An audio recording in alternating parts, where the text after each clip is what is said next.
બપોરે જમ્યા બધા? અવાજ નથી આવતો. નમસ્કાર.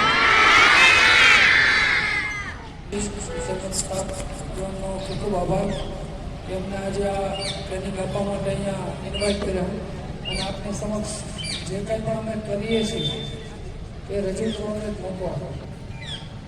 અમે રાઈટ જેનો ઉપયોગ જ તમને નહીં આવડતો હોય તો આ ઇક્વિપમેન્ટ તમે મૂકેલા છે એનો મતલબ શું છે?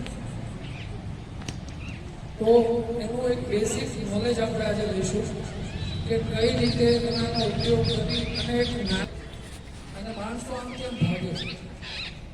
પણ જે માણસો ભાગે છે એ રીલમાં બતાય છે કે પાછળની બાજુએ જે ફાયર એક્સટિંગ્યુશર લગાવેલું જે માણસો ભાગતા હતા એ ભાગ્યા ન હોત અને ફાયર એક્સટિંગ્યુશરનો યુઝ કરી અને એ શીખને જો ઓલવી નાખ્યું યુઝમાં પણ આવશે અને અમારા યુઝના પણ છે એને અવેરનેસ માટે જ આ મૂકેલા છે. તો તમને કાંઈ પણ ક્વેશ્ચન પૂછી શકો છો. સૌથી પહેલાં વિપુલભાઈને હું રિક્વેસ્ટ કરીશ કે અહીં આવે. બીજું છે કોઈ પણ સળગી શકે તેવો પદાર્થ અને ત્રીજી વસ્તુ ગરમી. હવે એક એક્ઝામ્પલ તરીકે તમારી સામે ટેબલ પડ્યું છે, દેખાય છે ટેબલ? ઓક્સિજન લો છો અને કાર્બન ડાયોક્સાઇડ લો છો? ઓક્સિજન.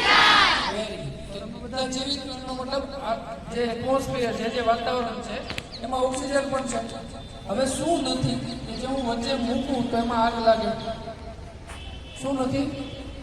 અને જરૂરી ગરમી. આ ત્રણ વસ્તુ લાગે તો જ આગ લાગે.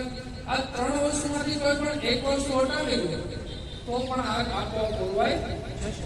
હવે એક્ઝામ્પલ તરીકે આ ટેબલમાં ફાયર થઈ છે તો બધી વસ્તુમાં 6માં આપણે છે એ નામ છે, ક્લાસ 7માં છે, ક્લાસ 8માં છે, એટલે એક વ્યક્તિના નામ કોઈ પણ કાગળ, કાપડ, રબર, લાકડું આ ક્લાસ એમાં આવે.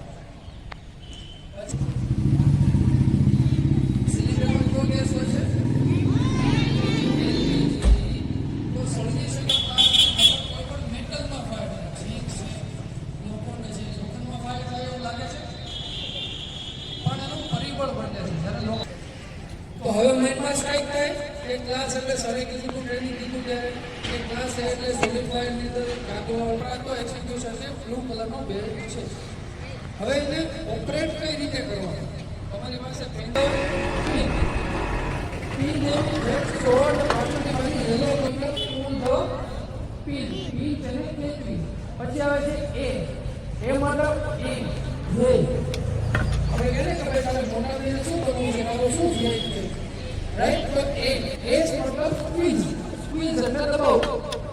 જે ઓપરેટિંગ લીવર ઉપરની બાજુ છે ને એ સ્કૂટીમાં જેમ લીવર આપો અને સ્કૂટી ભાગે એવી જ રીતના જેમ એમાં લીવર તમે આપશો સ્ક્વીઝ કરશો એટલા પ્રમાણમાં પ્રેશર બહાર નીકળશે. તો એ પછી એસ મતલબ સ્ક્વીઝ પછી એસ પાછો જે બીજો છે એનો મતલબ સ્વીપ. જેમ ઘરે આપણે સાવણી મારે ને મમ્મી આપણે સાવણી મારતા હોઈએ ત્યારે પપ્પા સાવણી મારે છે? હા પાડે હું મારું પહેલા મારતા હોય ને એની પહેલા મારી દીધી હોય સાવણી હું મારું રાઈટ. તો ચેલો એસ મતલબ સ્ક્વીઝ જેમ તમે ઘરે સાવણી મારતા હોય એવી રીતના ફેલાવવાનું છે જેનાથી જે આગ લાગેલી છે એની ઉપર પાવડર પથરાઈ જશે. પાવડર પથરાશે એટલે શું થશે? એટમોસ્ફિયરમાંથી ઓક્સિજન જે છે આગળ